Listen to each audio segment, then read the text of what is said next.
வாழைப்பூ வறுவல். டுடே சமையலில் இன்றைக்கி வாழைப்பூ பருப்பு போட்டு ஒரு பருப்பு உருண்டை போட்டு ஒரு பொரியல், ப்ரோட்டீன் ரிச் பொரியல். வாழைப்பூ ப்ரோட்டீன் ரிச் பொரியல். எனக்கு வரகரிசி சாதம். எனக்கு வரகரிசி சாதம். இது காளான் கறி வறுவல்.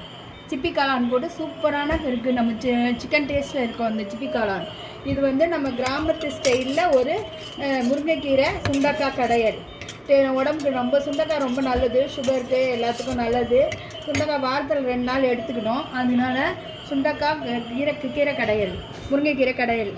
இது நமக்கு அம்மாவுக்கு சாதம், அம்மாவுக்கும் மாமாவுக்கும். இது காலையில் டிஃபன் சாம்பார். இன்றைக்கி இவ்வளோ தான் எங்கள் வீட்டு மெனு. டுடே சமையல் இவ்வளோ தான். உங்களுக்கு பிடிச்சிருந்துச்சுன்னா உங்கள் வீட்டில் என்ன சமையல்னு சொல்லுங்கள்.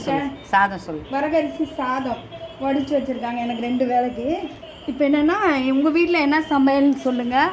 உங்கள் வீட்டில் என்ன சமையல்னு சொல்லுங்கள். எங்கள் சமையல் எங்களுக்கு பிடிச்சிருந்துச்சுன்னா லைக் பண்ணுங்கள், ஷேர் பண்ணுங்கள், கமெண்ட் பண்ணுங்கள், சப்ஸ்கிரைப் பண்ணுங்கள் எங்கள் சேனல் பிடிச்சிருந்துச்சுன்னா.